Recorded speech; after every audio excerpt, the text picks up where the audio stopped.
the most dangerous prison, where the cartels rule, not the police.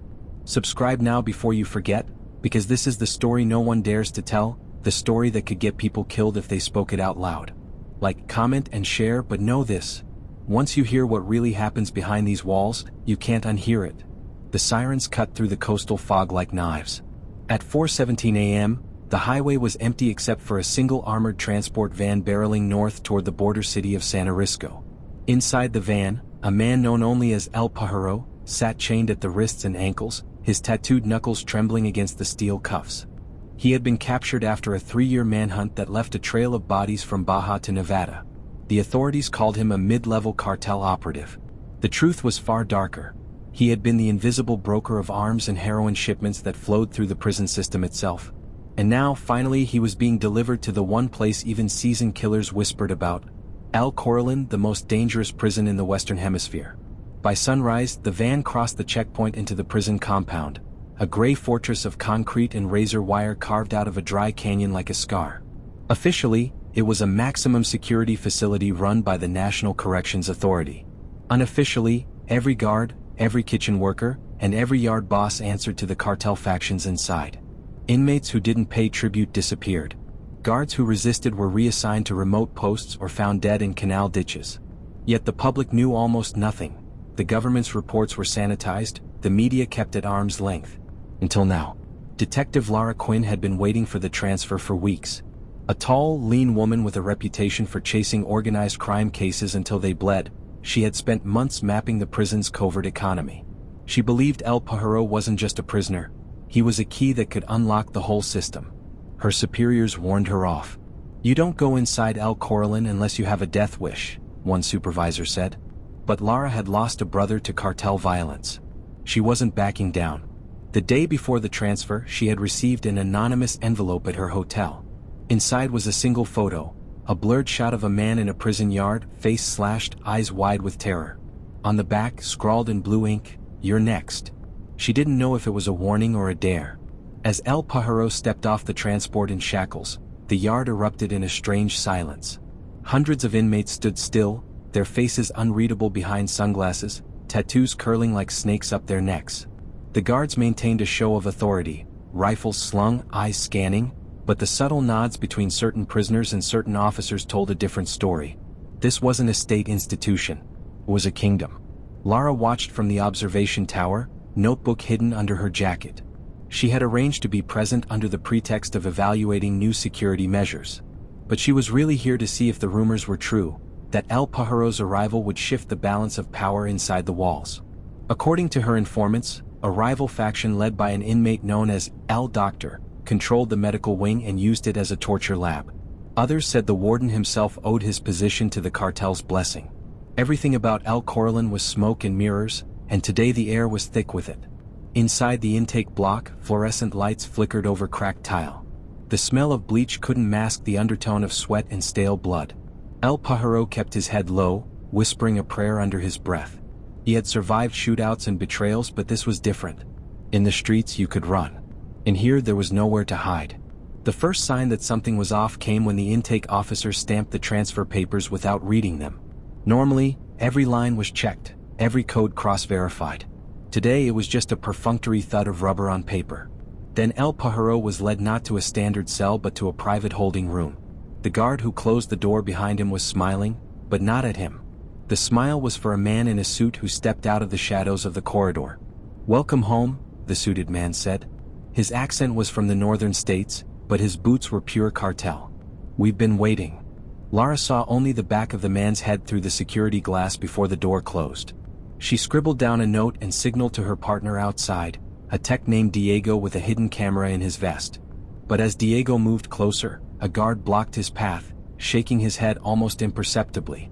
"Restricted area," he said. His hand rested on his baton, but the threat wasn't in the baton. It was in the unspoken network of loyalty that hummed through the corridors. 2 hours later, El Pájaro's name disappeared from the official inmate registry. It was as if he had never arrived. Lara spent the afternoon combing through the digital logs, but every record had been wiped or backdated. When she called headquarters, her line crackled with static and then went dead. Diego tried to upload his footage to the cloud, but the file corrupted as soon as it left his phone. Someone inside the prison's IT system was scrubbing evidence in real time. By dusk, the yard had changed. New graffiti appeared on the walls, jagged crowns and skulls sprayed over old murals, the signature of L. Doctor's faction. It was a message to everyone who could read it. A shift of power was underway. Lara took photos from the tower until a guard stepped in front of her lens. "Tour's over," he said. "We'll escort you out." But Lara didn't leave. She slipped into a maintenance tunnel used by electricians, following the map she had memorized from contraband schematics. The tunnel smelled of mildew and rust. Each step echoed off the curved walls, masking her own breathing. She had one goal: find out where El Pájaro was being held before he vanished into the system forever. At the far end of the tunnel, she reached a grated door and peered through. Beyond lay a sublevel corridor not listed on any blueprint.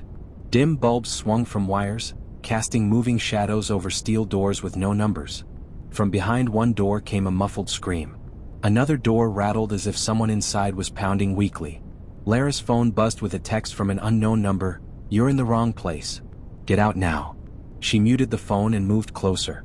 At the last door on the left, she heard voices. A man's low tone, then a sharper voice answering in Spanish. She recognized El Pájaro's accent. The conversation was urgent, frantic. Words like shipment, names, and familia drifted through the crack at the bottom. Then a metallic sound, a syringe hitting the floor, followed by silence. Lara's pulse thudded in her ears. She crouched to look through the keyhole. Inside, a single bulb hung over a chair. El Pájaro was slumped forward, his eyes half open, a dark mark blooming on his neck. Standing behind him was the suited man, holding a folder thick with documents.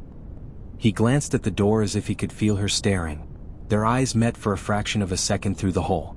And then the bulb flickered out. Everything went black. A hand grabbed Lara's shoulder from behind. She spun, flashlight raised, but it was Diego, his face pale. "We have to go," he whispered. "They know we're here." Before she could answer, footsteps echoed from the tunnel entrance. Heavy boots, more than one pair. She and Diego retreated into a side passage just as two guards appeared, sweeping the corridor with flashlights. "Did you hear that?" one asked in Spanish. "Probably a rat," the other replied. They moved on, but Lara stayed frozen, heart hammering. She knew she had only minutes to decide. Escape now and lose her only chance to expose the prison's hidden kingdom, or risk everything to see what was in that folder the suited man was holding. She thought of her brother's photo on her desk back in Los Angeles, the one taken before the cartel had found him. She thought of the envelope with the warning at her hotel. And she thought of El Pájaro, chained and alone in a place where the law had no meaning. When she and Diego finally emerged into the night air behind a maintenance shed, the prison yard was empty. Too empty. The silence felt staged, like a set between takes. A helicopter hovered far off, searchlight off but engine on, a silent witness in the sky. Lara opened her phone. The anonymous sender had sent another message: "If you want the truth, meet me at the old lighthouse at 2 a.m. Come alone." She looked at Diego. "We're not done," she said. He shook his head. "You don't know what you're walking into." She pocketed the phone. "I know exactly what I'm walking into. And I'm not walking out until I have proof." Behind them, the prison's lights flickered once, twice, then died, plunging the entire compound into darkness. A single gunshot cracked in the distance. Then another. The sound of shouting carried over the walls. Lara stared back at the fortress. Somewhere inside, El Pájaro had disappeared. Somewhere inside, a folder held the names of men who ruled this place like a kingdom. And somewhere inside, someone had just turned off the lights. She whispered to herself, "This changes everything." Then the wind off the canyon blew her hair across her face, and she realized the helicopter was now directly above them, silent as a shadow. And that's when she heard a voice behind her say, "Detective Quinn, you're coming with us." The barrel of a gun pressed into her back. The cold metal of the gun pressed harder into Lara Quinn's back as she was marched away from the maintenance shed. The helicopter above tilted slightly, its dark silhouette following like a predator circling prey. Diego started forward, but one of the men in black uniforms, no name tags, no insignia, slammed him against the wall with a forearm. "Stay out of this, tech boy," the man hissed. "She's invited." Lara felt the rough texture of a burlap hood being pulled over her head. The world went black except for the sound of rotors and boots on gravel. The smell of oil and sweat filled her lungs. Her wrists were bound, not with metal cuffs but with soft nylon straps, the kind used by professionals who didn't want marks left behind. She realized with a chill that these weren't official guards. They were something else. She was shoved into the back of a van. The engine rumbled. A door slammed. The van began to move. Through the hood she could hear muffled voices speaking a mix of Spanish and English. Words like entregarla and El Faro, the lighthouse, surfaced in fragments. Diego had been left behind. She didn't know if he was alive. Minutes stretched like hours. She fought the urge to panic. She forced herself to remember details.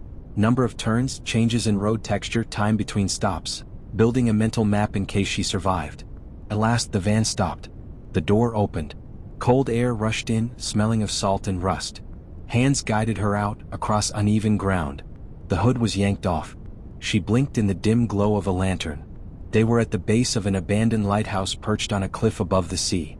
Waves slammed against rocks below like a muted drumbeat. The tower rose ghost-like into the night sky, its glass top shattered, the old beacon dark. 3 men stood around her.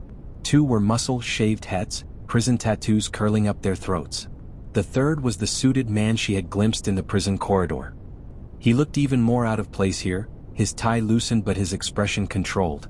"Detective Quinn," he said softly, "you're braver than I expected. Or more foolish." She steadied her voice. "Where is El Pajaro?" He smiled faintly. "Alive. For now. He's giving us everything we need. You, on the other hand?" He let the words hang. Lara's eyes darted around. No sign of backup. No Diego. No one to hear her scream. The suited man gestured toward the lighthouse door. "Inside. We have business." The interior smelled of mold and old fuel. Rusted staircases spiraled upward. In the center of the floor stood a wooden crate marked with a faded government seal. The suited man flipped the lid. Inside were folders, dozens of them, each stamped with inmate numbers, gang nicknames, and contraband codes. She recognized one name instantly, her brother's killer. Another folder bore the initials of a federal prosecutor she'd met months ago. "This," the suited man said, "is the real registry. Every payoff, every shipment, every murder-for-hire contract arranged from inside El Corralón. We run the prison, detective. We run the courts. We even run the stories that get printed. And now you've stumbled into our office." He took one folder and held it up. "This file alone could bring down half the governor's cabinet. But it won't. Because nobody leaves El Corralón with anything." Lara's pulse thudded. "Why show me this?" He leaned closer. "Because you're going to work for us." A bark of bitter laughter escaped her before she could stop it. "You're insane." He didn't flinch. "You have access, credibility, and a personal vendetta. You'll feed us information from the outside, what the feds know, who's sniffing around. In return, we keep your brother's name out of the next shipment manifest." Her stomach clenched. "He's already dead." The suited man tilted his head. "Is he?" The words hit like a blow. He reached into the crate and pulled out a photo, grainy but unmistakable. Her brother, older but alive, shackled and thin, standing in a yard she recognized from aerial shots of a different prison in the south. Lara's breath caught. "Where is he?" "That's leverage," he said simply. One of the tattooed men moved behind her. She felt the cold edge of a blade touch her wrist as the nylon straps were cut. The suited man held out a phone. "Call your partner. Tell him you're safe. Tell him to stop digging. Then delete your notes." She took the phone. Her thumb hovered over the screen. Instead of dialing Diego, she flicked open her secure app and hit a single button. An emergency ping to an encrypted server that would send her GPS coordinates to an off-site contact at Interpol. She slipped the phone back into her pocket. The suited man's eyes narrowed. "I hope you're as smart as you think you are, detective." Thunder rolled far out at sea. The lighthouse groaned under a gust of wind. One of the tattooed men whispered something in Spanish about la entrega. Then the suited man's own phone buzzed. He glanced at the screen, his composure cracking for the first time. "We have a problem," he muttered. The other man said, "Que paso?" "Someone's inside," the suited man replied. A distant rumble rose from the cliff road, engines, many of them. Lights appeared through the mist, SUVs climbing the hill. Lara's heart leapt. She didn't know if it was her emergency ping or something else, but someone was coming. The suited man barked orders. The folders were stuffed back into the crate. One tattooed man pulled a pistol. The other grabbed Lara by the arm. Outside, tires screeched. Doors slammed. Shouts carried on the wind. "Federal police," a voice boomed in Spanish and English. "Drop your weapons." Gunfire erupted. The man holding Lara dragged her toward a rear exit, down a stairwell leading to a narrow path carved into the cliffside. Bullets punched through the lighthouse walls, spraying plaster and shards of glass. Lara twisted, elbowing her captor in the ribs. He stumbled. She broke free and darted toward the crate. She could grab even one folder. A shot cracked. Wood splintered beside her hand. She dove behind a rusted drum as papers fluttered into the air like wounded birds. The suited man shouted over the chaos. "Bring her. We're leaving." She lunged for a folder stamped with a red star. Fingers closed around it just as a rough hand yanked her backward. Another burst of gunfire. Someone screamed. The lantern toppled, spilling kerosene across the floor. Flames licked up the walls. Lara was dragged out a side door into the night, folder clutched to her chest. The path down the cliff was slick with sea spray and loose gravel. Below, waves slammed the rocks. Above, helicopters circled, searchlights stabbing the mist. Her captor slipped, cursed, regained his grip. She felt the folder slipping from her hand. Then, through the roar of wind and surf, she heard a voice calling her name. Lara? It was Diego, or someone sounding like him, shouting from somewhere near the cliff base. Her captor raised his pistol, aiming into the darkness. She kicked backward, connecting with his knee. He stumbled, firing. The shot went wide, echoing off the rocks. She bolted down the path, heart hammering, folder under one arm. Another shot rang out. A hot sting grazed her shoulder. She nearly fell. Below, a small fishing boat bobbed against the rocks. A figure waved frantically, urging her on. Her captor shouted into a radio. More men appeared at the top of the path, silhouetted against searchlights. She reached the last bend before the water. The path narrowed to a ledge no wider than a doorframe. One misstep would send her plunging into the Black Sea. Behind her, boots pounded closer. Ahead, the figure in the boat reached out a hand. Lara took one step. Then another. The folder was slick with blood, hers. A shout exploded behind her. "Stop or die." She turned. The suited man himself was now on the path, pistol steady, eyes burning. "Give me the file," he said. "Now." Waves crashed below. Helicopters thundered above. The wind tore at her hair. She tightened her grip on the folder. "Not a chance." He smiled coldly. "Then you die with it." He raised the pistol. She jumped. For a moment there was no sound except wind and water. Lara Quinn plunged through darkness, folder clutched tight, the icy air tearing past her face. She hit the sea like a stone, the impact knocking the breath from her lungs. Salt water filled her mouth and nose. Her shoulder screamed with pain where the bullet had grazed her. She forced her eyes open. Dim green light from the boat's lantern bobbed above her as she kicked toward the surface. A strong hand grabbed her under the arm and hauled her into the fishing boat. She gasped, coughing seawater, vision blurring. The figure at the oars was Diego, soaked and pale but alive. "I thought I lost you," he said. She couldn't speak yet. She thrust the dripping folder into a waterproof bag he had prepared, then collapsed onto the deck. Above them, searchlights scoured the cliff but the mist held, hiding their escape. The helicopter roared away toward the lighthouse, where gunfire and flames merged into chaos. Diego rowed with frantic strength, steering the boat through a narrow channel between jagged rocks. The sea pounded like artillery. The old lighthouse receded, a burning skeleton against the sky. Inmates, guards, cartel soldiers, she couldn't tell who was who, scrambled along the cliffs, their shouts lost to the surf. Only when the coastline became a dark smear did Diego speak again. "What's in that file?" Lara's fingers trembled as she unzipped the bag. Inside, the folder's pages were wet but legible.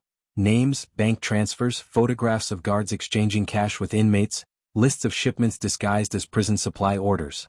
One name leapt out, the warden. Another, a federal senator who sat on the Justice Committee.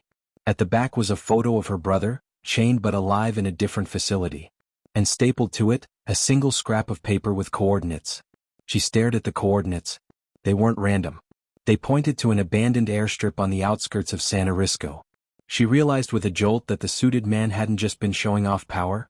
He had been moving something bigger, something that could blow open the entire network if caught in the act. Diego saw her face. "We can't go to the local police. Half of them are bought." "We won't," she said. "We'll go federal. Interpol, DOJ, whoever can move fastest. But first we have to get to that airstrip." They reached a hidden cove where a battered pickup waited. They hauled the boat ashore, loaded the bag, and drove off along a back road with headlights off. Behind them, the prison's glow faded into night. Hours later, they crept through scrubland toward the airstrip marked on the paper. Dawn bled over the horizon, turning the sand pink. Through binoculars, Lara saw a small jet idling at the far end of the cracked runway. Men loaded crates into its belly. The suited man stood near the wing, phone pressed to his ear, flanked by 2 armed escorts. "They're moving evidence," Diego whispered. "They're moving everything," Lara replied. "Money, drugs, maybe my brother." She took a deep breath. "Call it in.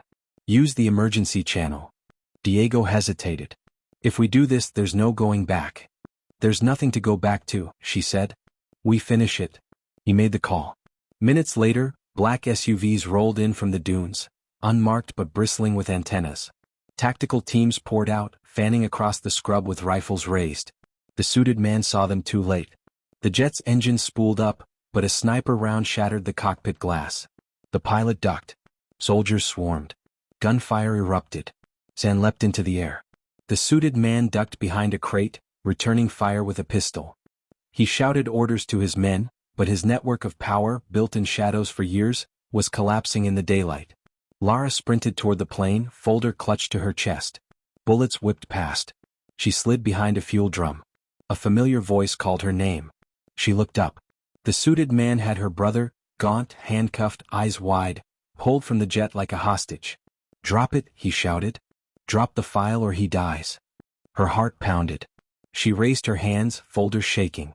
"Kick it over," he barked. Diego appeared at her side with a small device, a body cam transmitting live to multiple secure servers. "He can't kill them all," Diego whispered. Lara stepped forward slowly. "You think you're untouchable. But you're live right now. Every cop, every journalist I know is watching you." The suited man's face flickered, the first crack of fear. "I built this," he snarled. "You think a live stream will stop it?" Behind him, tactical agents moved in a pincer. The suited man realized too late. He spun, dragging her brother toward the plane. Lara lunged, grabbing her brother's arm, yanking him free just as agents opened fire. The suited man staggered back, clutching his side, pistol slipping from his hand. He laughed, a thin bitter sound. "Cut off one head," he said. "2 more grow back." Then he fell to his knees. The folder fluttered from Lara's hands onto the tarmac as agents closed in.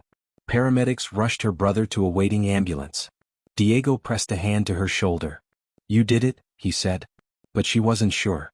As the sun climbed higher, agents opened crate after crate, weapons, cash, blackmail files, the physical proof of a government-sanctioned cartel prison empire. Yet Lara knew this was only one node in a sprawling network. Some names in the file were still alive, still powerful. A week later, headlines blazed across the world: Cartel Prison Empire Exposed. Congressional hearings opened. The warden was arrested. Several lawmakers resigned. Lara testified under protection. Her brother entered witness security. But late at night, when she returned to her apartment under a new name, a package waited at her door. No return address. Inside was a single photograph, the burning lighthouse taken from a distance. On the back, in blue ink, "Next time we finish the job." She stared at the photo for a long time. Then she slipped it into a drawer with the folder copy she had made. She thought of the countless people still inside prisons where cartels ruled and the law was a fiction. She turned to the camera she kept on her desk and hit record. Her voice was steady, cold. "If you think this story was intense, you're not ready for the next one. Hit subscribe so you don't miss what comes next." Fade to black.